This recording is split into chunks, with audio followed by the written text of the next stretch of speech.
예수님께서 우리 속에 오심을 믿으세요? 방금 전에 올라와서 예배 시간이 되기를 기다리면서 가만히 있으니까 여기 지금 우리 하나님이 같이 계시는 거다. 그 감동이 얼마나 강렬하게 다가오는지요. 여러분, 세상에 걱정과 근심도 많고 어떤 땐 또 손주 생각하면 좋기도 하고 또 돈 나올 때 있으면 좋기도 하고 다 그러잖아요. 막 머릿속에 여러 생각이 있는데 여기는 지금 하나님과 함께 하는 곳이다. 나머지 모든 생각이 다 없어지는 거예요. 하나님이 함께 하시는 너무나 감격적인 그런 감동이 왔습니다. 이 자리에 와서 목사 얼굴을 보고 가는 것도 아니고요, 교회가 무사한지 둘러보고 가는 것도 아닙니다. 여러분, 우리는 지금 하나님 앞에 있습니다. 하나님 앞에 그 감격으로 예배하시고 하나님의 능력과 사랑으로 우리 마음속에 무질서한 것들을 질서 있게 만들고 하나님의 평강이 우리를 다스리는 은혜를 경험하시기를 바랍니다. 주 예수 내 맘에 오심 얼마나 감사한지 모르겠어요. 성경을 보면 우리 믿음의 선배들 개개인 혹은 그분들의 가정 혹은 이스라엘 민족 공동체, 신약 성경에 오면 주님의 교회에 많은 도전을 받았죠. 그런데 그분들이 그 도전 앞에서 어떻게 응전했는가, 이걸 성경이 우리들에게 너무나도 잘 말씀하고 있습니다.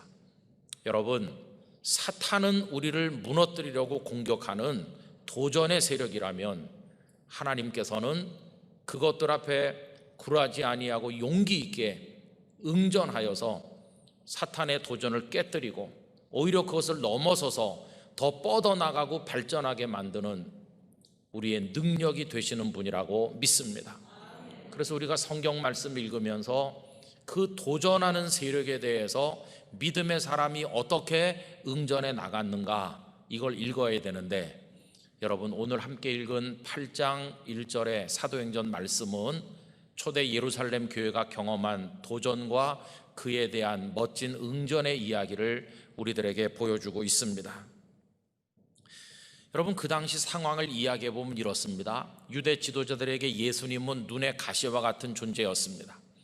그래서 결국 예수님을 십자가에 못 박게 되었는데 그들은 예수를 죽이면 그것으로 모든 상황은 종결될 것이다 생각을 했을 것입니다. 예수님을 십자가에 못 박아 죽인 것이 도전이었다면 하나님께서는 독생자 예수님을 죽음 가운데서 부활하게 하심으로 영원한 생명을 선포하심으로 아주 멋지게 응전하셨습니다. 여러분, 그 이후에 제자들에게 하나님의 성령께서 강림하셨고 그리고 예루살렘을 중심으로 놀라운 복음의 부흥이 일어나게 되었습니다. 그러자 유대 지도자들은 예수님을 믿는 사람들을 박멸할 계획을 가지게 되었고 핍박이 시작이 되었는데 그 첫 번째는 스데반 집사님을 사내들인 공회에서 돌로 쳐서 죽인 일이었습니다. 그리고는 예루살렘 일원에 큰 박해가 일어나게 되었습니다. 여러분, 오늘 말씀 1절을 보시기를 바랍니다. 사울은 그가 죽임당함을 마땅히 여기더라. 그날에 예루살렘에 있는 교회에 큰 박해가 있어 사도 외에는 다 유대와 사마리아 모든 땅으로 흩어지니라, 이렇게 되어 있죠. 핍박을 받았을 때 성도들이 다 뿔뿔이 흩어졌으니까 유대 지도자들의 의도대로 이루어지는 것처럼 처음에는 그렇게 보였습니다. 여러분, 여기 끄트머리에 흩어지니라고 번역된 디아스페이로라고 하는 동사는 신약 성경에 3번 나옵니다.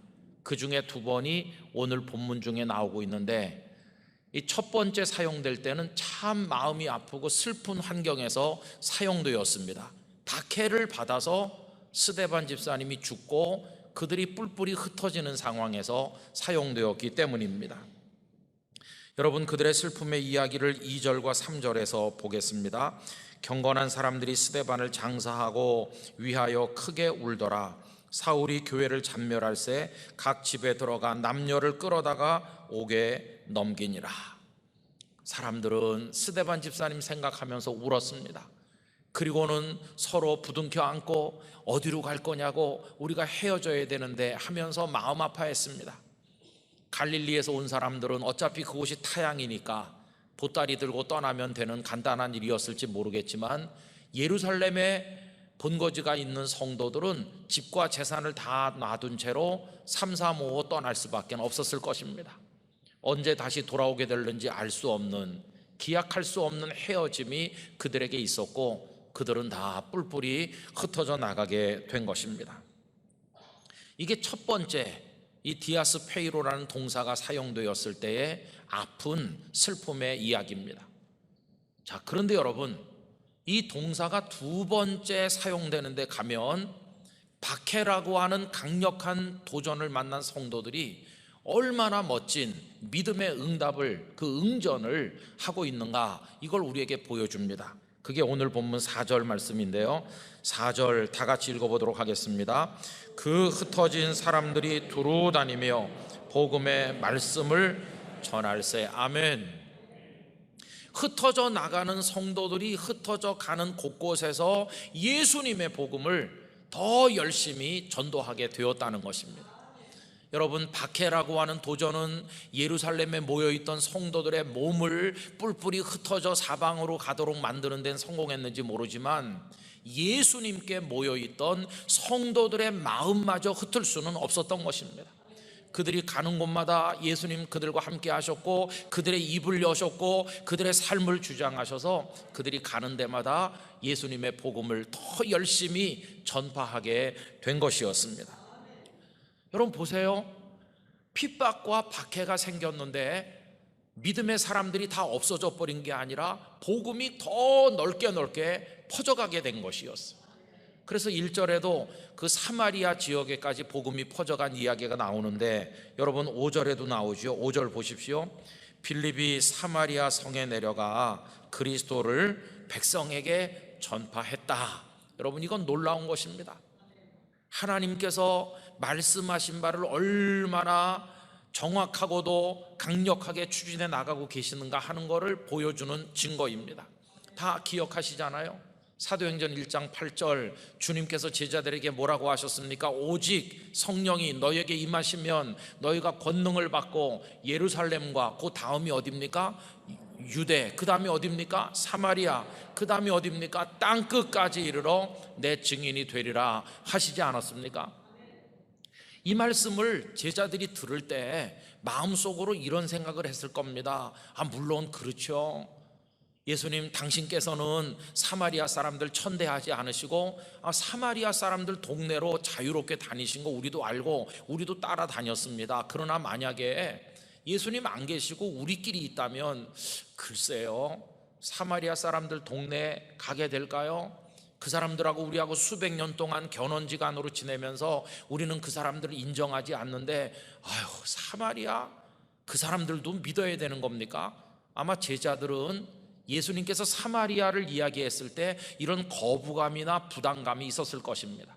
그런데 보세요, 오늘 복음이 예루살렘 바깥으로 유대를 넘더니 이 빌립에 의해서 사마리아에까지 퍼져나간 것을 말씀하고 있지 않습니까?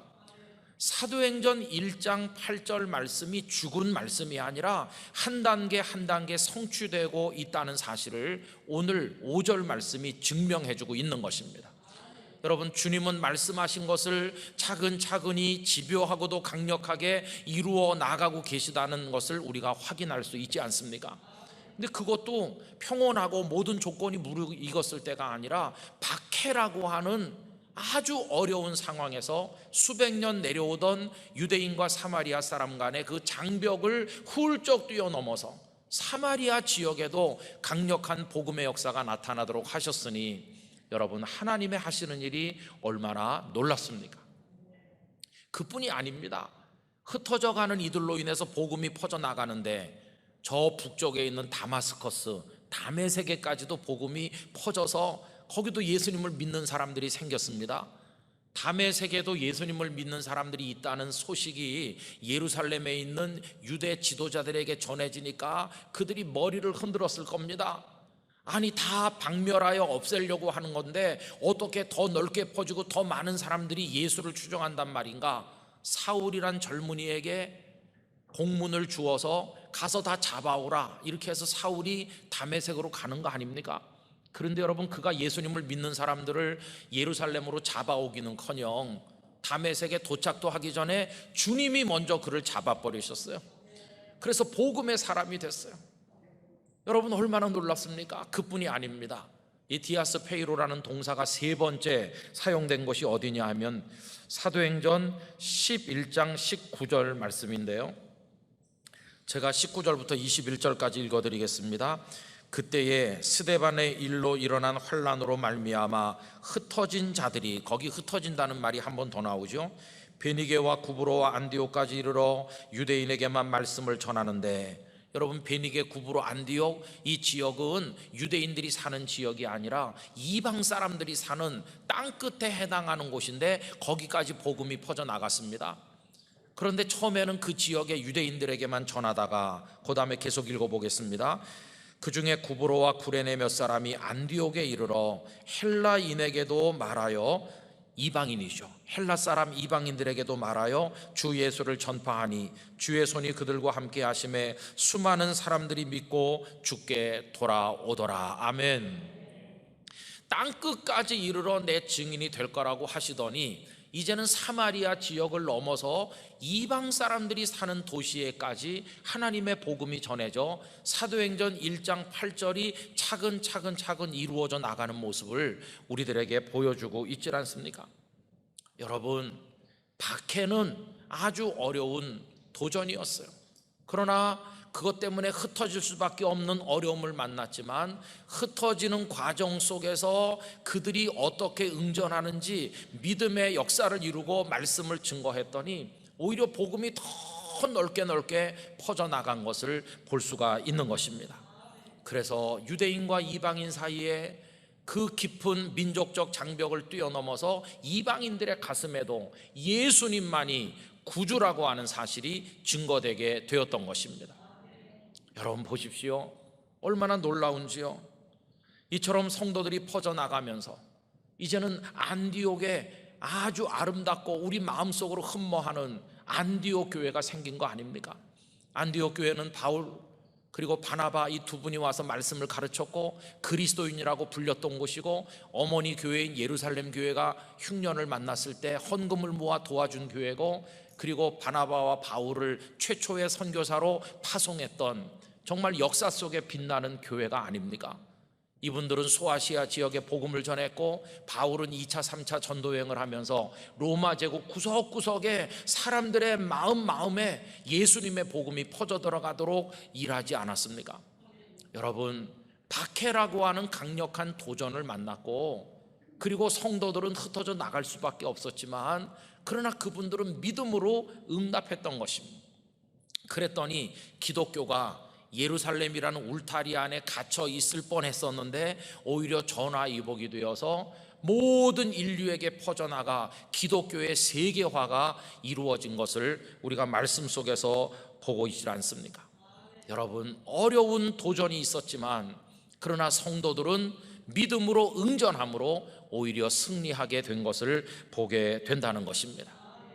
저는 우리 영락교회 성도들 개개인이, 우리 교회가, 한국 교회가 그런 놀라운 응전을 할 수 있게 되기를 기원합니다. 저는 지난 주일에 말씀드렸습니다. 이 코로나19 사태는 우리로 초대교회를 닮게 만드는데 이번 기회를 통해서 초대교회 성도들의 신앙을 배울 수 있는 절호의 기회라고 말씀드렸습니다. 그리고 그분들의 신앙의 핵심이 뭐냐? 그분들의 신앙의 핵심은 바울 사도가 그 빌립보의 간수에게 했던 말, 주 예수를 믿으라, 그 속에 다 녹아 있다고 그랬습니다. 그분들은 예배당도 없고 구역이나 노회나 총회나 이런 거 없고 우리가 가진 거 없었지만 그들이 어디 있든지 신분이 무엇이든지 어느 민족 누구 출신이든지 간에 상관없이 주 예수를 믿음으로, 그분들은 성도였고 주 예수님을 믿는 믿음을 전도함으로 하나님의 복음의 일꾼이 된 것이고, 그 믿는 대로 살아감으로써 천국 백성처럼 그들이 사는 곳곳에 존재했었다. 주 예수를 구주로 믿는 믿음, 이걸 우리가 배워야 된다고 말씀을 드렸습니다. 여러분, 그러면서 예배당이라는 장소, 그리고 조직과 제도라고 하는 틀에 갇혀 있었던 우리 신앙을 이제는 끄집어내서 주 예수님을 내 가슴속에 진심으로 믿고 있는지, 이제 그 핵심적인 본래의 신앙으로 되돌아갈 때가 되었다는 말씀을 지난 주일에 드린 바가 있습니다. 여러분, 저는 오늘 두 번째로 이 코로나19 시대 때 우리가 어떻게 할 것인가 할 때, 이 코로나19라는 강력한 도전 앞에서 우리가 잘 응답함으로 전화위복의 기회를 만들기를 원한다는 말씀을 드리는 것입니다. 여러분, 저는 오늘 그런 의미에서 설교 제목을 흩어진 사람들이라고 정하지 아니하고 흩어지는 사람들이라고 현재형으로 정하였습니다. 흩어진 분들, 성경에 나온 우리 선배들이죠. 그런데 지금 우리들도 코로나로 인해서 흩어지고 있질 않습니까? 예배당에 다 모이지를 못하죠. 구역 모임, 여전도의 남선교회 모임, 청년대학들의 소그룹, 이런저런 모임들이 제대로 안 되고 교회 학교 어린 친구들이 모일 수가 없으니까 우리 원하든 원하지 않든 다 이렇게 흩어져 있지 않습니까? 이분들만 흩어졌던 것이 아니라 흩어질 수밖에 없는 상황에 있고, 흩어지고 있는 것은 현재 진행형으로 오늘 우리들에게도 해당되는 이야기라고 생각을 하는 것입니다. 여러분, 그렇다고 한다면 그분들이 흩어져서 다 없어져 버린 것이 아니라 오히려 복음이 전 세계로 퍼져나가게 한 것이라면, 오늘 우리들도 코로나19로 인해서 흩어질 수밖에 없는 상황에 있지만 오히려 영락교회 성도들이 다 깨어서 일어나고 가는 데마다 하나님의 복음을 가지고 감으로써 더 놀라운 역사를 이루어내야 될 줄로 믿는 것입니다. 여러분들이 그렇게 할 수 있게 되기를 간절히 기원합니다. 지금은 어떤 때인가? 코로나19라는 도전 앞에서 떨고 있을 때가 아니라 믿음으로 응전해야 될 때인 줄로 믿습니다. 더 강력하게 일어나야 될 때라고 생각을 하는 것입니다. 흩어짐이 패배로 끝나서는 안 되고, 그 흩어짐 속에서 많은 열매를 거둘 수 있도록 우리 모두가 힘써 나가야만 되겠다고 하는 것입니다. 여러분, 예루살렘 교회 박해가 그런 결과를 가져온 것처럼 오늘 우리 속에도 그런 일이 얼마든지 있을 수 있고 일어나고 있다고 생각합니다. 코로나19로 인해서 우리 한국 교회는요, 온라인이라고 하는 끝을 알 수 없는 무한한 대지 위로 초청을 받은 것입니다. 전에는 예배당 안에 갇혀 있었던 이 찬송과 기도와 말씀 나눔이 이제는 온라인이라는 들판을 통해서 멀리까지 이렇게 퍼져나가고 있지 않습니까? 영락교회 이 예배, 영락교회 찬양, 영락교회에서 나누는 말씀, 이게 지금 전 세계로 퍼져나가게 되질 않았습니까? 여러분, 119 말씀 영상을 해외에서도 많이 같이 나눈다는 이야기를 들었습니다. 이제는 우리가 예배당 안에 갇히지 않고 나갈 수 있도록 코로나19가 오히려 우리를 넓은 광장으로, 들판으로 나가도록 만들고 있다는 것입니다. 그래서 이제는 전에 같으면 생각하지도 않았던 걸 생각을 하고 동원하지 않았던 수단까지 동원을 하는 거예요. 뭐 방법이 어떻게 했던 우리 속에 복음의 역사가 일어나고 이걸 온 세상에 퍼뜨릴 수만 있으면 하나님께서는 기뻐하실 줄로 믿습니다. 그래서 어떤 목사님은요, 이거 온라인, 오프라인, 가진 수단, 없는 수단 다 동원해서 우리 지금 올인하고 있잖아요. 그래가지고 이걸 온라인 목회를 하는 거라고 얘기하시더라고요. 다 쏟아부어가지고. 여러분, 왜 그렇습니까? 이게 우리의 거룩한 응전이 되는 줄로 믿습니다. 이제 우리 성도님들도 좀 달라지셔야 돼요. 그냥 갑갑해 하면서 영적 우울증을 앓으시고 이렇게 우리가 풀이 죽어 있을 게 아니라 코로나19여 오라 이렇게 하셔야 돼요. 그래가지고 이제 홈페이지에 적극적으로 들어오시고 말씀을 다운받고 다른 사람에게도 주고 온라인상에 전도도 하고 이렇게 해가지고, 그럼 교회 어떻게 새가족 등록합니까? 7월 말 되면 여러분들에게 온라인 새가족 등록 제도를 알려드리고, 그분이 온라인으로 새가족 등록 교육받고 이제 영락의 교회에 이제 등록을 하는 거죠. 얼마든지 더 잘 할 수 있을 것이라고 생각을 하는 것입니다. 그리고 여러분, 잠자던 우리 영혼을 코로나가 깨워주는 거예요. 그동안 영락교회라는 예루살렘 안에 우리 들어와가지고 이 예배당이라는 예루살렘 안에서 편안했는데 이제는 예루살렘 바깥으로 흩어져 나가듯이 나가야 되니까 정신을 차리게 됐어요. 그래서 저도 아침에 말씀 영상 준비하면서 아무도 없는 방에 저 혼자 하지만은 보이지 않는 사랑의 줄로, 은혜의 줄로 성도들이 다 연결될 줄 믿습니다. 더 간절하게 하게 됐어요. 더 마음을 기울이게 되는 것이에요. 우리 성도들도 가슴이 답답할수록 더 많이 기도하시고 더 깨어서 일어나시게 되기를 부탁을 드리는 것입니다. 편안하고 안주하면서, 그러니까 쓸데없는 생각이나 하면서 복음의 본질에서 벗어나 있던 한국교회가 이제는 화들짝 놀라서 정신을 차리고 주 예수를 믿으라는 이 복음을 붙들고 어떻게 우리가 믿음으로 응전할 것인가, 이 싸움에 우리 모두가 나가게 된 것이죠. 코로나19가 우리에게 오히려 전화위복의 축복이 될 것이라고 믿습니다. 그런데 여러분, 이렇게 우리가 믿음으로 응전해 나가는 과정에 우리가 의지할 분이 누구신가요? 성령 하나님이신 줄로 믿습니다. 여러분, 예루살렘에 성령께서 다락방에 임하셨잖아요. 아니, 그러면 제자들이 이제 예루살렘에서 유대 사마리아 땅끝으로 나가면 성령님은 어떡하지? 여러분, 성령님이 다락방에 임하셨나요? 아니면 다락방에 모인 사람에게 임하셨나요? 성령님은 장소에 임하신 게 아니라 사람에게 임하신 것이에요. 그 성령의 사람들이 가니까 성령께서도 같이 가시는 것입니다. 성령께서도 유대로 사마리아로 땅끝으로 함께 가시는 거죠. 다락방이라는 장소에 임하신 줄 아는 사람들이 다락방 순례, 성지 순례 가는 것이고요, 우리 안에 임하신 줄 아는 사람은 우리 각자가 성령이 내주하시는 성전이 되는 것이고 우리 각자가 거룩한 사람, 성도가 되어가는 줄로 믿습니다. 성령님은 흩어지는 사람들과 다 같이 하셨습니다.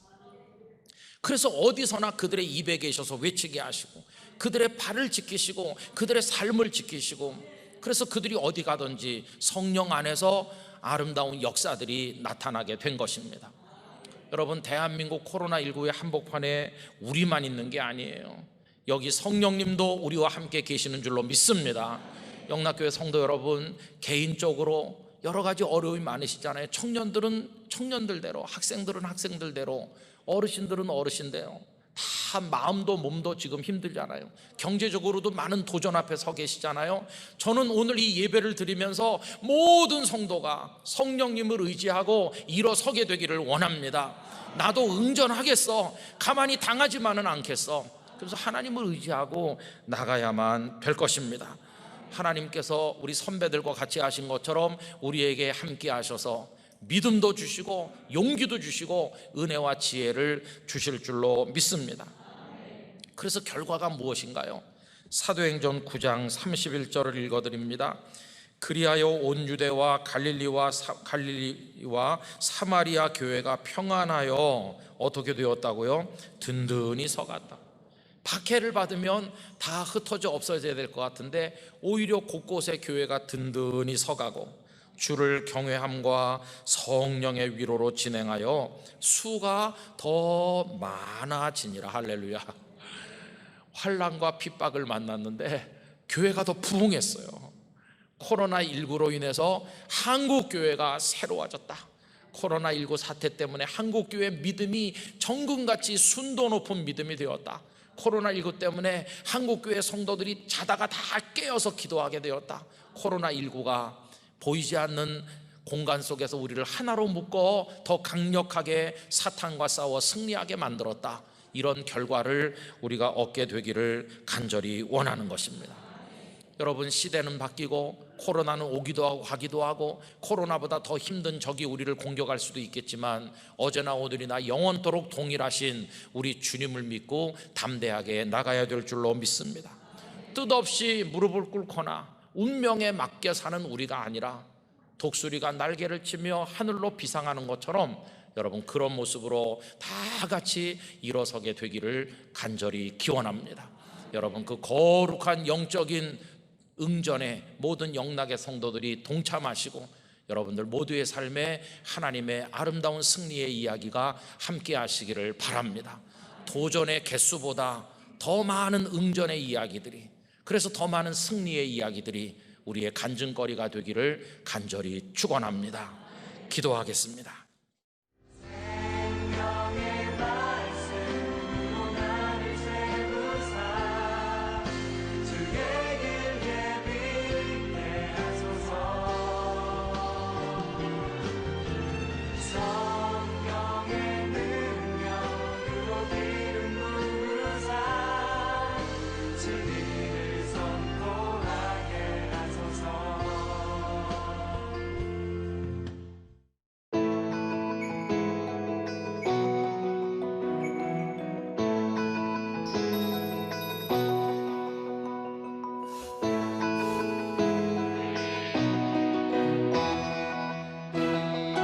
주